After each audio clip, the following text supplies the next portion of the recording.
The Stellar Nexus cantina buzzed with the usual mix of alien chatter, questionable music, and the kind of drinks that could strip paint from a starship hull. In the corner booth, Commander Vex straightened his purple carapace and gestured dramatically with all four of his arms, his voice carrying over the ambient noise like a foghorn in a library.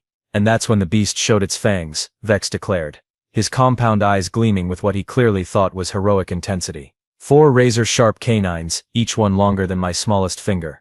It growled at me, a sound that would freeze the blood of lesser beings. His crew nodded with the enthusiasm of paid audience members.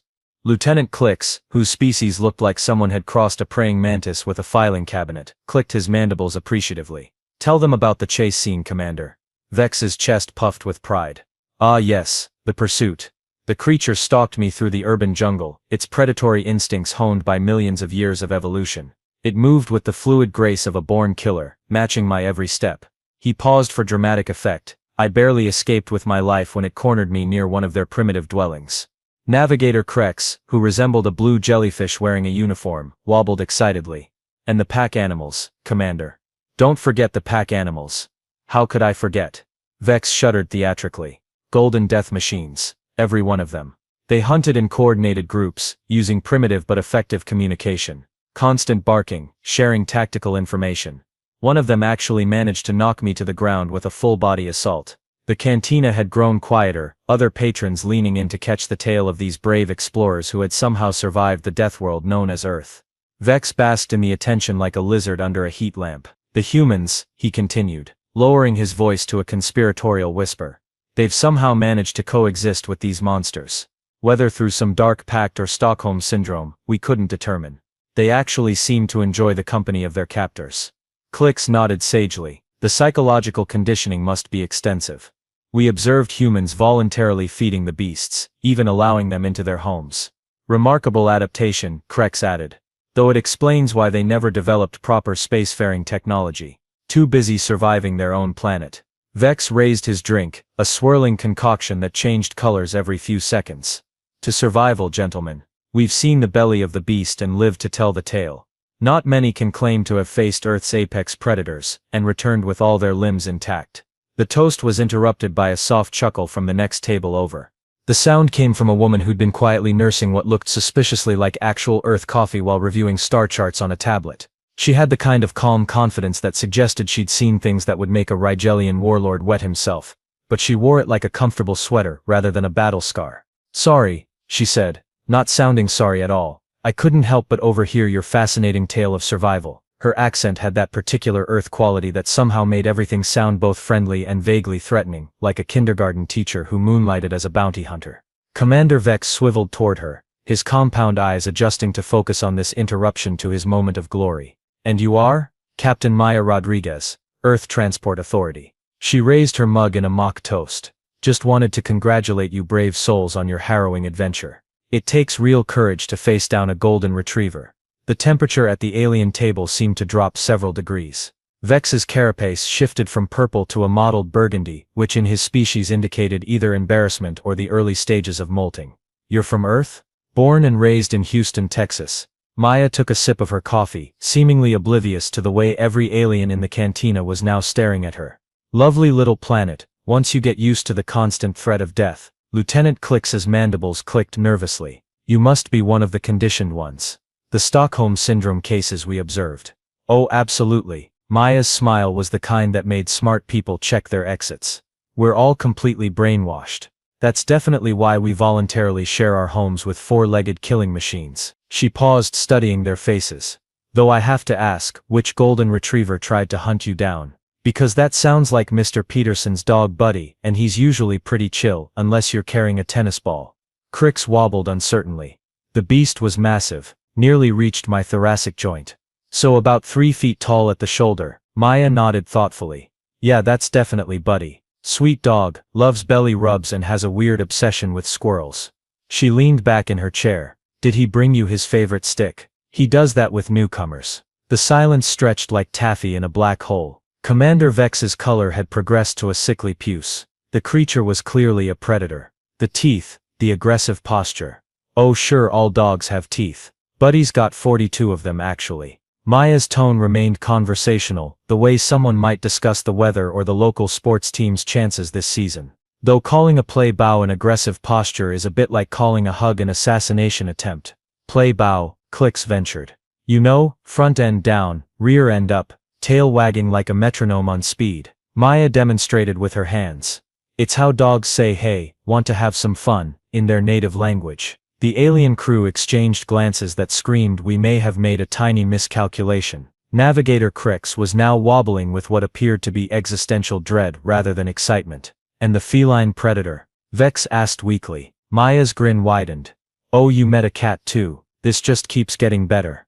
Commander Vex's voice had dropped to barely above a whisper. A small but deadly predator, black and white markings, razor claws, eyes like chips of green ice. It stalked me from the shadows, then launched a surprise attack. Ah. Maya nodded with the patience of someone explaining basic math to a particularly slow toddler. Let me guess, you were walking past Mrs. Henderson's garden, and something small and fuzzy rubbed against your leg. The color drained from Vex's carapace entirely. How did you know? Because that's what cats do when they like someone. Maya chuckled. Congratulations, Commander. You've just described being adopted by what was probably a very friendly neighborhood cat. The rubbing thing? That's how they mark you with their scent. Basically, the cat decided you belong to it now. Lieutenant Clix's mandibles were clicking so rapidly they sounded like castanets in an earthquake. But the claws extended during the attack. Oh, those weren't extended for attack purposes. Cats have retractable claws, and they extend them when they're happy and relaxed. It's called kneading, or making biscuits. Maya's expression was pure innocence. Did it start purring too? There was a rumbling sound. Crex admitted weakly, like a tiny engine of destruction. That's purring. It means the cat was blissfully happy. Maya took another sip of coffee. You basically experienced the feline equivalent of a love letter written in body language. The cantina had gone dead silent, except for the soft wheeze of various life support systems, and what sounded like someone in the back booth having an existential crisis. Maya seemed to be enjoying herself immensely. Here's the thing, gentlemen. What you encountered on Earth was roughly equivalent to visiting a daycare center and being terrorized by the finger painting. She leaned forward slightly. You know what you didn't meet? Actual Earth predators. Vex made a sound like air escaping from a punctured spacesuit. Those weren't the apex predators. Oh, sweet summer aliens. No. Maya's tone carried the same fond exasperation a parent might use when explaining why you can't keep a lightning bug in a jar. Let me put this in perspective for you. On the food chain you observed, golden retrievers are somewhere around the level of enthusiastic garbage disposal. Cats are more like adorable serial killers with excellent public relations. Neither of them even makes the top 50 list of things on Earth that could ruin your day. Navigator Crex was now wobbling so violently he looked like he might achieve orbit. Top 50.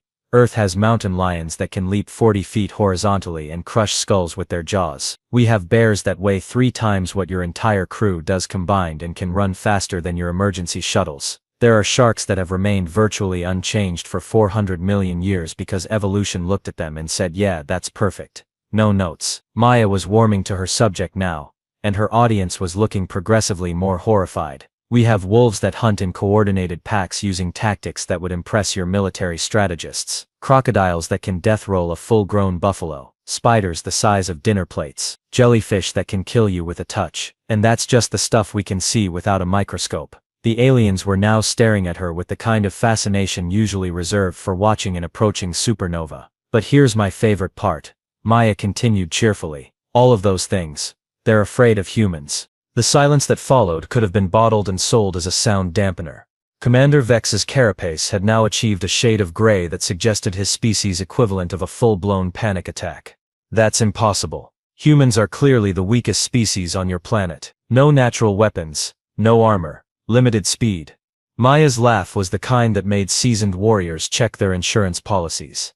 Oh, Commander, you're thinking like prey. She stood up and suddenly the cantina felt smaller.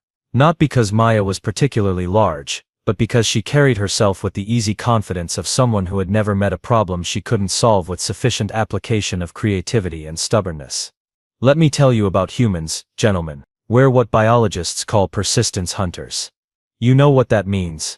She didn't wait for an answer. It means we don't run fast, we don't have big teeth, and we can't climb trees particularly well. What we do is follow our prey until it dies of exhaustion. Maya began pacing slowly around their table, her movements casual but somehow predatory. A human hunter can track a deer for 6 hours straight, not running, just walking. The deer runs, hides, runs again, hides again. The human just keeps walking. Eventually the deer's heart gives out from stress and overheating. The human hasn't even broken a sweat. Lieutenant Clix's mandibles had stopped clicking entirely, which in his species indicated either deep thought or complete system shutdown. We're the only species on Earth that hunts by making our prey die of terror and exhaustion. And that's just our warm-up act. Maya's smile could have cut diamond. You want to know what makes humans really special? We're the galaxy's finest problem solvers with a pathological inability to leave things alone. She gestured expansively. Other species see a mountain and go around it. Humans blow a hole through it and charge tolls. Other species see fire and run away. Humans said, I bet I can make that work for me, and invented civilization. We looked at the food chain and said this seems like more of a suggestion than a rule. Navigator Krex managed a weak wobble. But surely you evolved to coexist peacefully with your environment. Maya's expression suggested she'd just heard someone claim that water wasn't wet. Coexist peacefully. We turned wolves into chihuahuas for entertainment. We made wild aurochs into dairy cows because we decided we wanted their milk. We took the most aggressive species of wild grass and turned it into wheat, corn and rice because we got tired of hunting and gathering. The implications were beginning to sink in, and the alien crew was looking like they'd rather be anywhere else in the galaxy. Preferably somewhere with better life insurance. Every single domestic animal you encountered during your Death World expedition exists because at some point in human history, someone looked at a wild, dangerous creature and said, I want that in my house, but smaller and friendlier. Maya was really hitting her stride now. We didn't adapt to our environment, gentlemen. We made our environment adapt to us. She paused to take another sip of coffee, letting that sink in. You know what humans do for fun? We climb mountains that kill people regularly. Just to see the view from the top. We throw ourselves out of perfectly good aircraft with nothing but a sheet of fabric to slow our fall. We invented sports where the entire point is to hit each other as hard as possible without dying. Commander Vex was now making small whimpering sounds that his translator was rendering as static. And here's the really beautiful part. Maya continued, her voice taking on the tone of someone sharing a favorite bedtime story. We do all of this while actively trying to keep everything else on our planet alive. We have entire organizations dedicated to protecting species that could kill us in 12 different ways. We risk our lives to rescue creatures that see us as a light snack. She leaned against their table, her casual posture somehow more intimidating than if she'd been brandishing a weapon. The golden retriever that hunted you. That's what we turned wolves into when we decided we wanted friends instead of competitors. The cat that stalked you. We took African wildcats and made them into lap warmers. Every predator you encountered was the result of thousands of years of human selective breeding to make dangerous things cute and cuddly. The cantina's background noise had completely stopped. Every patron was now listening with the kind of attention usually reserved for incoming missile warnings. So when you say you survived Earth's predators, Maya concluded with devastating gentleness, what you actually did was get adopted by our living teddy bears while completely avoiding anything that might have actually noticed you were there. The silence stretched until it became uncomfortable, then evolved into something approaching existential dread. Commander Vex looked like he was reconsidering every life choice that had led him to this moment, including his decision to evolve opposable thumbs. Maya settled back into her chair with the satisfied air of someone who had just finished explaining quantum physics to a goldfish. But you know what the really funny part is? The aliens stared at her with the kind of horrified fascination usually reserved for watching star systems collapse. Humans aren't even the scariest thing on Earth. If the cantina had been quiet before, it now achieved a level of silence that could have been used as a reference point for the vacuum of space. Somewhere in the back, someone's drink glass hit the floor and shattered, the sound echoing like a gunshot. Commander Vex's voice came out as barely a whisper. What could possibly be worse than humans? Maya's grin was the kind that made angels weep and demons file for protective custody. Oh Commander, you sweet naive creature. Humans are just the species that happen to get opposable thumbs first. We're not even the most efficient killers on our planet. She began counting on her fingers like she was listing grocery items. Army ants can strip a cow to bones in minutes. Bullet ants have a sting so painful that some indigenous cultures use it as a test of manhood. There are spiders that can kill you in 15 minutes. Snakes that can drop an elephant with a single bite, and jellyfish so venomous that just brushing against one will have you begging for death. Lieutenant Clix made a sound like a deflating balloon. But humans control these creatures. Control. Maya laughed with the pure joy of someone about to deliver a punchline that had been building for centuries. Oh honey, we don't control them. We just try really hard not to piss them off while we share the same real estate. She leaned forward conspiratorially. You want to know what we're really afraid of on Earth? Mosquitoes. Tiny little flying insects that kill more humans every year than every other animal combined. We've put men on moons, split atoms and built computers that can think, but we still haven't figured out how to make mosquitoes leave us alone. Navigator Krex was wobbling so violently he appeared to be approaching some kind of jellyfish resonance frequency. How do you survive? Mostly by being too stubborn to die and too curious to stop poking things that could kill us. Maya shrugged with the casual indifference of someone discussing the weather. Also, we invented bug spray, which is basically chemical warfare for tiny flying vampires. She paused to let that sink in, then delivered the coup de grace. But here's the thing that really should keep you up at night, gentlemen. Everything I've told you about. The persistence hunting, the domestication, the problem solving, the refusal to accept limitations. That's humans when we're trying to be nice. The temperature in the cantina seemed to drop several degrees. Maya's voice took on the tone of someone sharing a particularly dark secret.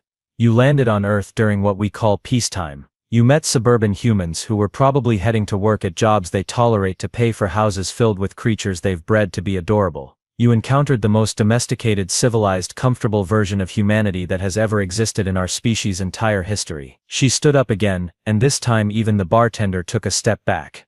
You never met a human soldier who'd been awake for 72 hours straight and was down to his last magazine. You never encountered a human mother whose children were threatened. You never ran into a human engineer who'd been told something was impossible, or a human teenager who'd been dared to do something stupid, or a human researcher who'd just discovered something that made them go I wonder what happens if I do this. Maya's smile was now less expression and more natural disaster.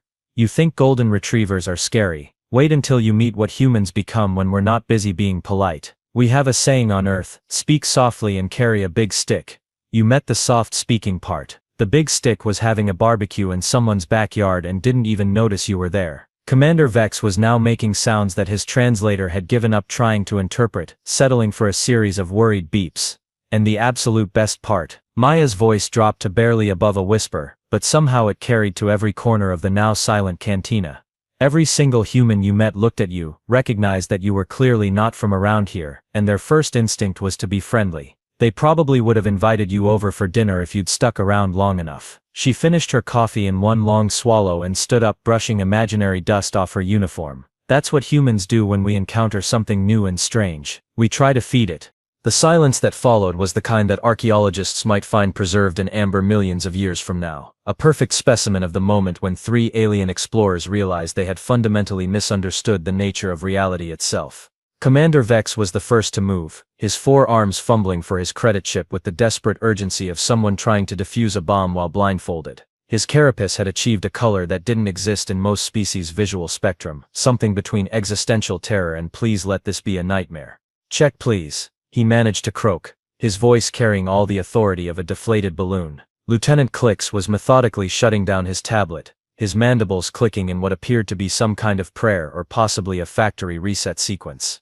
We should update our mission reports, he said weakly. Significant intelligence gaps identified. Navigator Krex had stopped wobbling entirely, which in his species indicated either deep meditation or complete system failure.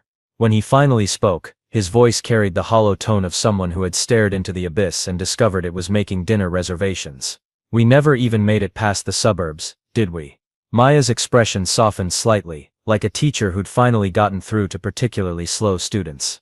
Afraid not, Navigator. You basically spent your entire expedition in the galactic equivalent of a petting zoo. She paused, considering. Though to be fair, even our petting zoos have liability waivers. The bartender, a six-armed creature who'd seen everything the galaxy had to offer, approached their table with the cautious movements of someone defusing unexploded ordnance. Will that be separate checks or together? Vex interrupted, his credit chip hitting the table with the finality of a gavel.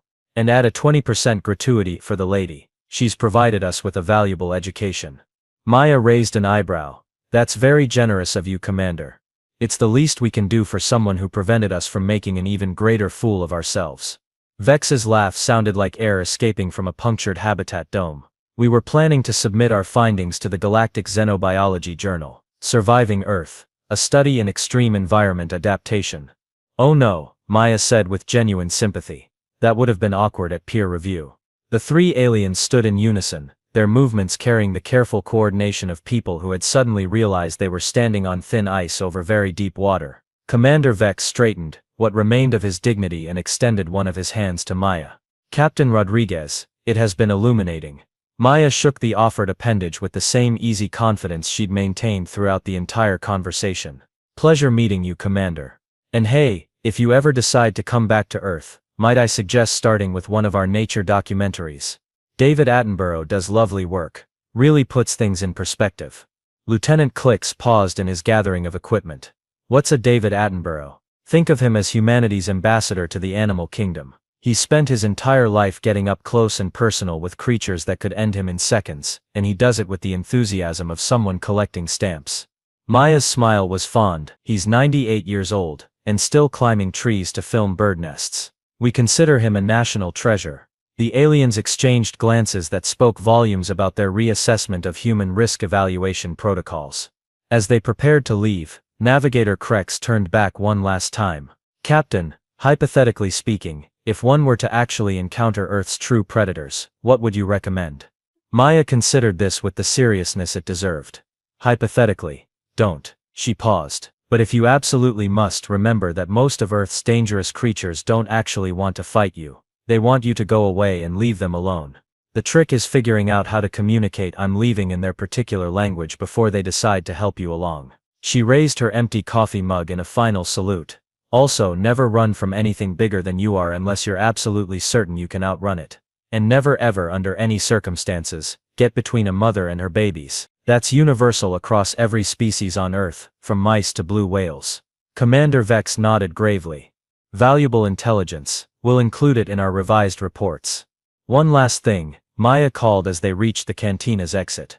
If you do decide to come back, bring presents. Humans love presents. We're like intergalactic magpies. Show up with something shiny or something that makes interesting noises, and you'll have friends for life. The aliens disappeared through the exit with the speed of people who had suddenly remembered they had urgent business elsewhere in the galaxy. Maya settled back into her chair and signaled the bartender for another coffee. The cantina slowly returned to its normal level of chaos, though she noticed several other patrons were giving her a considerably wider berth than before.